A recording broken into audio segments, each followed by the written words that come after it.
remember the first time I held him. He was barely a few hours old, wrapped in a soft blue blanket with that new baby scent that somehow made your heart soften in an instant. His mother, my best friend Laura, had just come out of surgery. I stood beside her hospital bed, holding her son like he was mine. "Say hello to your Auntie Claire," Laura whispered with a tired smile. And from that day forward, that's exactly who I was. Auntie Claire, not Miss Thompson, not even just a friend. I was Auntie Claire. At birthday parties, I helped cut the cake.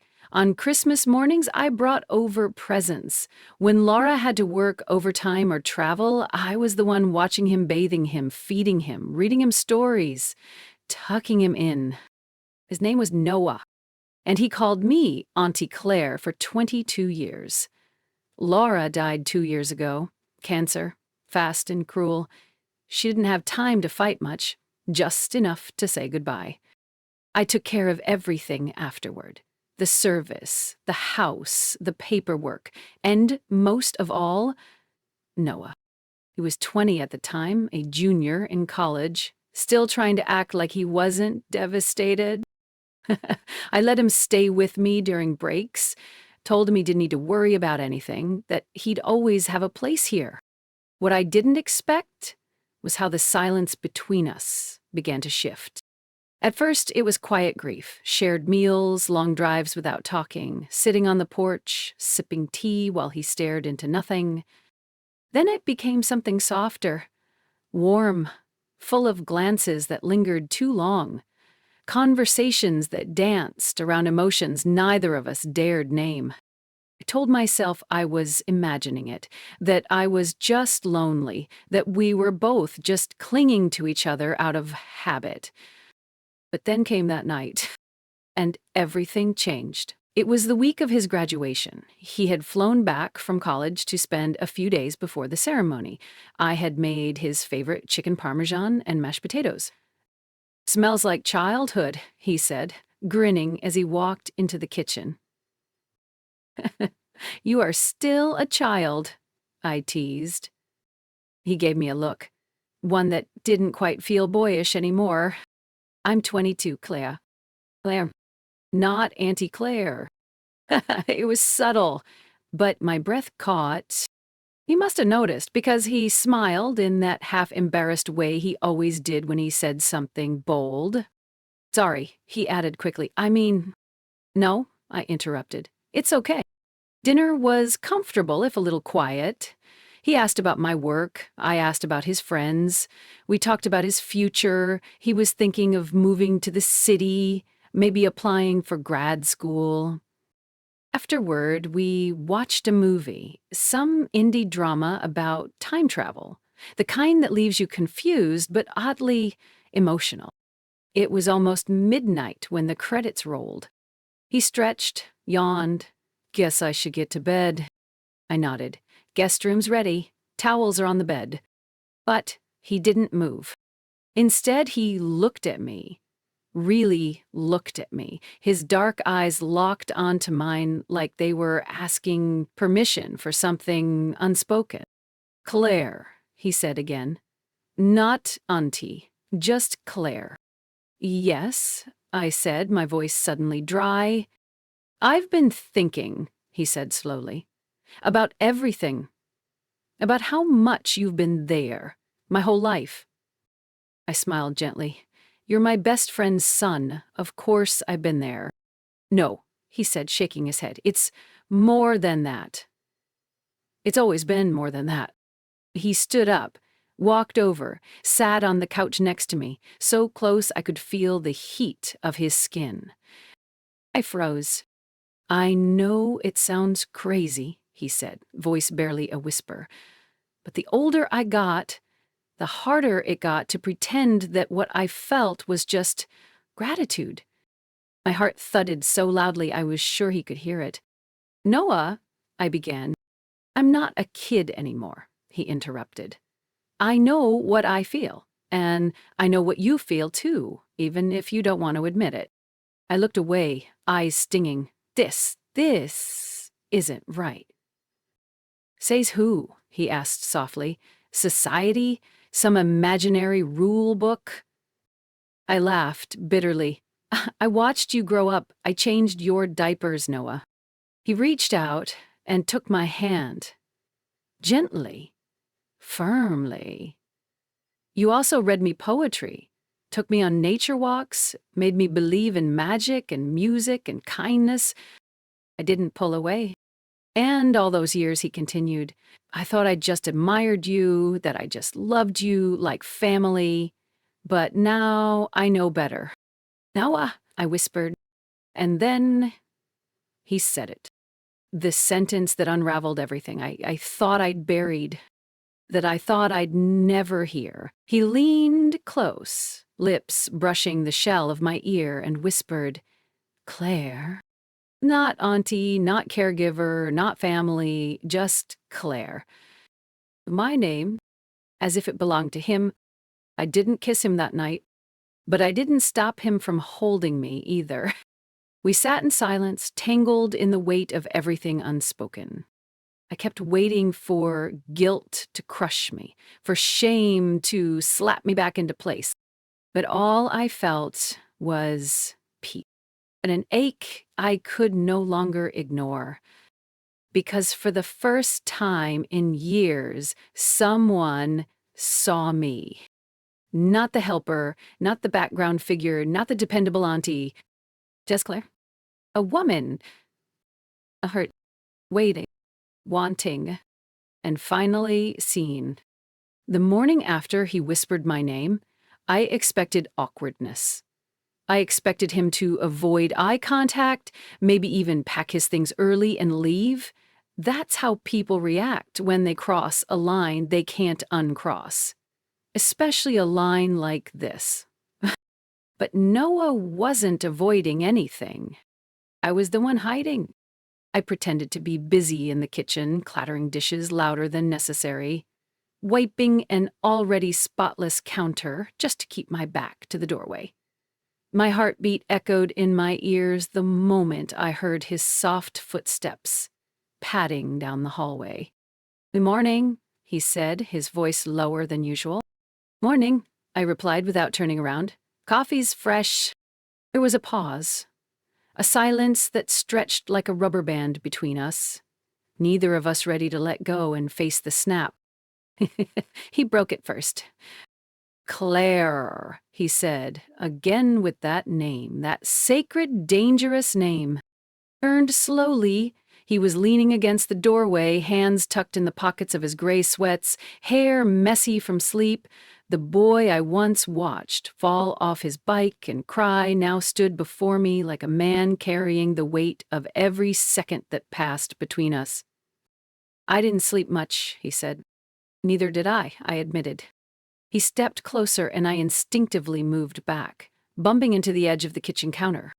"No," I began, but the words failed. He studied my face. "You regret it?" "There was nothing to regret," I said too quickly. "Nothing happened." He raised an eyebrow. "Didn't?" My breath caught. "You whispered my name," I said, trying to regain control, like it meant something different. Because it does. I exhaled sharply. "You were Laura's son." "No," he said. "I'm Laura's legacy, her memory. But I'm not a child anymore, Claire. I know what I feel." "You're 22. "I'm not asking to move in and raise kids tomorrow," he said with a gentle smile. "I'm asking you to stop pretending you don't feel anything." I shook my head. "It's not that simple." "Yes, it is." "No, Noah, it's not. I'm 16 years older than you. I watched you grow up. I was there for your first tooth, your first crush, your awkward teenage phases. You're the woman I've loved since I knew what love meant." I went silent. That sentence didn't sound rehearsed. It didn't sound poetic. It sounded raw, like a confession scratched from the inside of his ribs. I turned away. My fingers gripped the counter, knuckles white. I buried your mother with my own hands, I whispered. Do you know what that does to a person? What it meant to carry her grief and yours?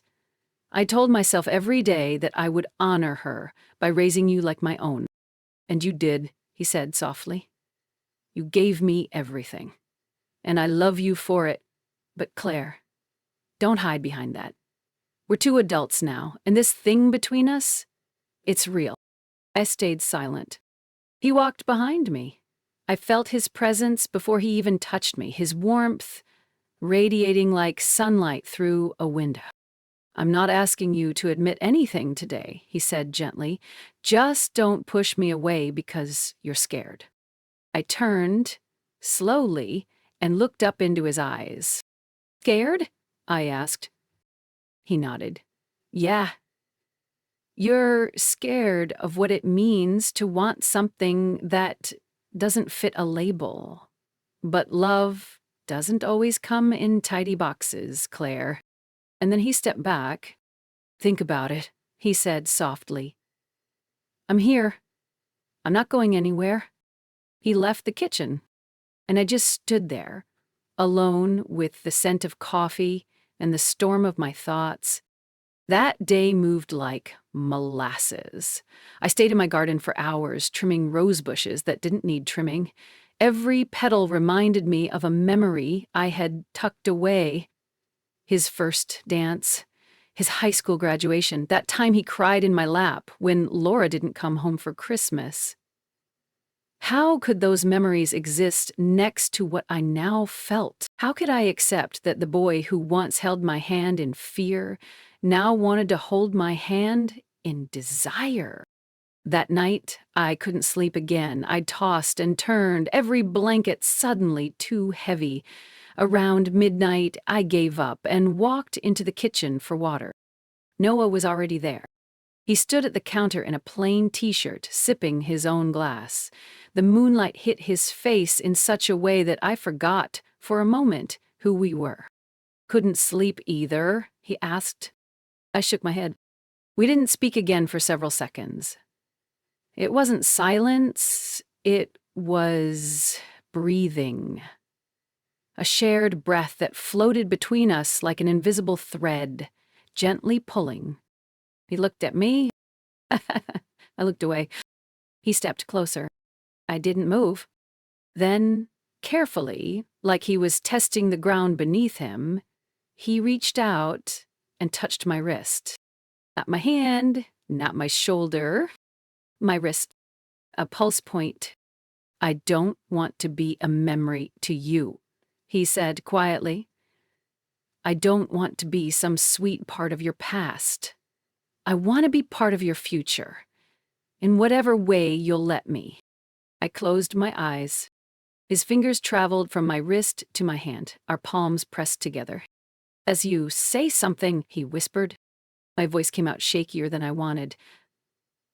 I'm terrified, Noah. So am I, he said. I've never crossed a line like this. You haven't crossed anything, he replied. You've just opened your eyes. And then, without warning, he leaned down, not to kiss me, but to rest his forehead against mine. We stayed like that. Two people standing in the kitchen, bound by grief, by history, by the terrifying beauty of something new. I didn't kiss him. He didn't ask. But that night, I didn't go back to my room, and he didn't sleep on the couch. We lay side by side on the living room floor, a blanket over us, fingers barely touching. He didn't call me Aunty once. Only Claire. I and we, me. The next morning, I woke up before the sun rose, our hands still gently touching. Noah was asleep beside me, one arm loosely draped over his chest, the slow rhythm of his breathing echoing softly in the quiet. I watched him sleep for a long time, memorizing the curve of his lips, the way his brows relaxed. How peaceful he looked. What were we now? Nothing physical had happened, and yet everything had shifted. The lines that once protected us, protected me, were now blurred, I no longer saw Noah through the filter of a boy I helped raise. I saw a man, one who looked at me like I wasn't broken, one who didn't care about the years between us or the titles that once defined us. He stirred. "Claire," he mumbled, eyes fluttering open. "Yeah," I whispered. He smiled sleepily. "Still here?" "Where else would I be?" He reached out, brushing a strand of hair from my forehead. "Nowhere. Just making sure last night wasn't a dream." It wasn't. I sat up, wrapping the blanket around me. The sun was starting to spill light through the windows, soft gold warming the wooden floorboards. Morning had arrived too fast. "We should talk," I said, though I was already dreading it. "I know," he replied, sitting up beside me. We sat cross-legged, facing each other like two old souls who didn't want to mess this up. "Noah, I need you to understand something. This can't be rushed. I don't even know what this is yet. I've spent years locking that part of myself away. You showing up, this has shaken everything loose." "I'm not trying to confuse you, Claire," he said gently. "I just couldn't pretend anymore. I couldn't call you Aunty when all I wanted was to say your name like it meant more." I looked down at my hands. "Do you know what people would say?" "Screw what people say." "Can't," I said firmly. "Not yet. Not until I'm sure I'm not just clinging to something because I'm lonely." His eyes softened, and instead of getting defensive, he nodded. "I get that. Truly. But if it's real, then we'll know. Let it breathe, Claire. Let it become what it's meant to be." His maturity stunned me. I had spent so long thinking of him as a child in need of protection. But the man in front of me was strong, grounded, and maybe even more sure of his heart than I was of mine. That afternoon, we went on a drive. I needed space, but not distance. I needed air, but with him near me. So we drove along the coast, windows down, the wind tossing my hair and the scent of sea salt thick in the air. Neither of us spoke much. The radio played soft acoustic songs, and his hand rested on the console, close to mine, but not touching. He was giving me room, letting me lead. I appreciated it more than I could say. We stopped at a lookout point, high above the cliffs. I stepped out of the car and stared into the endless blue horizon.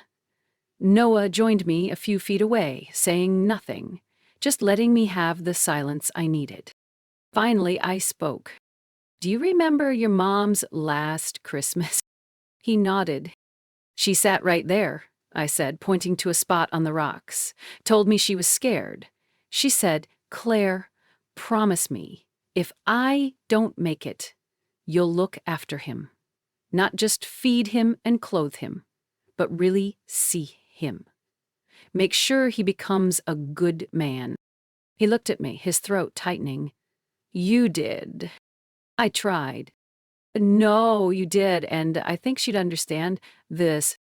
I turned to him, tears brimming. "But I don't know if I do," I said. "I don't know how to love someone with this much guilt sitting on my chest." He stepped closer, cautiously. "Then let me help you carry it." His words cracked something open inside me. Not just the attraction. Not just the deep, unsettling yearning that had been growing for weeks, but a soft ache that I hadn't let anyone touch since Laura died. I wiped my face, laughing through the tears. "God, what are we doing?" "Something messy," he said with a half smile. "Something honest." That night, we returned home. I didn't sleep in my room, but I didn't sleep next to him either. Instead, we stayed up in the living room again, this time talking. Really talking. About everything. about how he felt like an outsider after his mother died, how college hadn't been what he hoped, how he always remembered the smell of my vanilla candles and the way I used to hum when cooking. I told him how I used to write poetry before life got heavy, how I feared growing old alone, how I forgot what it meant to be truly seen. At some point, he leaned over and rested his head on my shoulder, not in a way that demanded anything, but in a way that said, "I'm here. I'm yours, in whatever way you need." I rested my cheek on top of his hair, and that's how we fell asleep again, together, but untouched, connected, but still searching. The next morning, something shifted again. A small, simple. I was pouring coffee when he came behind me, placed his hands gently on my waist, and kissed the back of my neck. I froze. Not because it was wrong, but because it felt so unbearably right. I turned around slowly, heart pounding. He searched my eyes. Too much? I didn't answer with words. I reached up, fingers trembling, and placed my hand on his cheek. And then I kissed him. It wasn't wild, it wasn't heated. It was soft, scared, grateful. When we parted, I whispered, "We still don't know where this goes." "I don't need to," he said, "as long as I'm going there with you." That day, something inside me stopped running. Not from him, not from the past, not even from myself. The days that followed were quiet but meaningful. Noah and I didn't talk about labels. We didn't try to define what we had. We just existed in the same space. And for the first time in years, my world didn't feel so hollow. He helped me in the garden, laughed at my terrible jokes, cooked dinner like it was our shared ritual, and always looked at me like I was someone new and yet someone he'd always known. Not scared me, not because it felt wrong, but because it felt like everything I never thought I could have. One morning, as we were both reading in the living room, he glanced up and asked, "Claire, what scares you the most about this?" I set my book down slowly. "Losing you?" He blinked. "You're not going to lose me. But what if you wake up one day and realize this was just nostalgia, something you clung to while trying to reconnect with your mom's memory?" "That's not what this is," he said firmly. "This isn't about the past. It's about you, Claire, the woman you are now, not just the one who raised me, not the Aunty Claire everyone saw. You."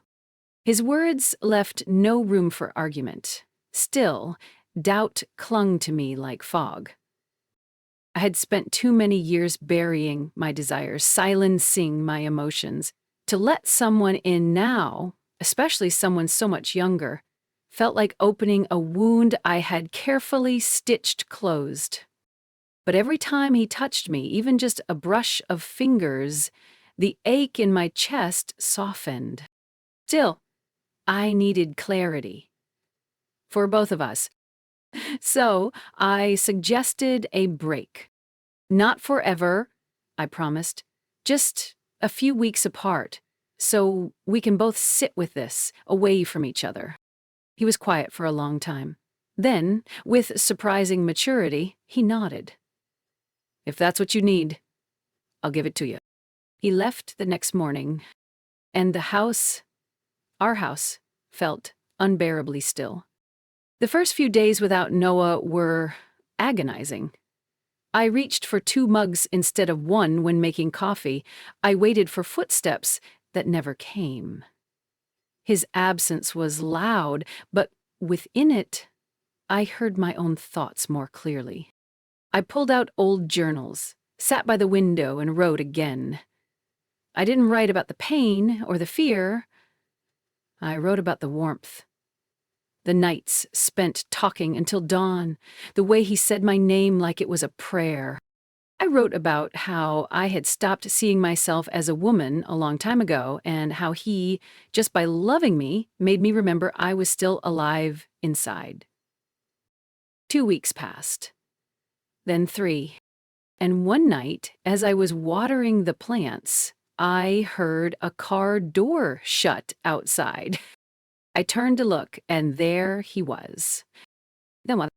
Holding nothing but a small bag and a letter. "Hey," he said, almost breathless. I stood frozen, water can still in hand. "I tried," he said, stepping closer. "Tried to walk away. Tried to convince myself I could let this go. But I can't. Claire, I love you. Not with confusion, not with doubt, but with clarity. I know who you are. And I know who I am when I'm with you. I brought something for you." He handed me the letter. My fingers trembled as I opened it. Inside was a sketch. Sitting in my kitchen, hair messy, a tea mug in hand, barefoot, smiling, the caption underneath. The moment I knew. I looked up, eyes glossy. "You drew this." He nodded. "That morning, the first time you laughed with your whole body, I knew I'd never see anyone else the same again." And just like that, every wall I had built collapsed. I dropped the can, stepped forward, and wrapped my arms around him. We stood there in the front yard under the warm dusk sky, holding each other like the world had finally made sense. "I'm done running," I whispered. "From this, from you." He held me tighter, good, because I was never letting go. That night, we lay in bed, not hurried, not nervous, just calm. I traced his collarbone with my fingers, his breath warm against my neck. "Noah," I whispered. I don't want to be your second chance at a family. I want to be your first choice for love. You already are." He leaned in and kissed me, softly, slowly, like a question that had already been answered. The months that followed weren't perfect. We faced questions, judgment, even silence from some old friends who couldn't understand. But for every doubter, there was someone who simply smiled and said, "You look happy." And I was. For the first time in a decade, I was building something for myself. We traveled, we painted rooms, we made new traditions. On our first anniversary of that night, the night everything changed, he surprised me with a weekend cabin trip. There, under a blanket of stars, he knelt down and opened a velvet box. "Claire," he said, voice trembling, "I don't care what the world calls you. Aunty, caretaker, friend, lover. All I know is that you are the person I want to spend this life with. Will you marry me?" Tears streamed down my cheeks. I couldn't speak. So I nodded again and again. Yes. We married 6 months later in a quiet ceremony. Just family. Close friends, no granddad, just meaning. I wore a simple ivory dress. He wore a navy suit with a blue cornflower in the pocket, the same ones I used to grow in the garden when he was little. During the vows, he whispered again, just like that night, Claire. Only this time, it wasn't laced with tension or secrecy. It was laced with love, with promise, with home. So here I am now, telling the story. The story of a woman who thought her life was over, who thought love had passed her by. Until one night, the boy who had always called her Aunty whispered her name, and in that whisper, gave her a new beginning. He wasn't looking for a mother. He was searching for something real. And so was I. And somehow we found it in each other. Not in perfection, but in truth. And in the quiet power of letting go and then choosing to hold on. forever.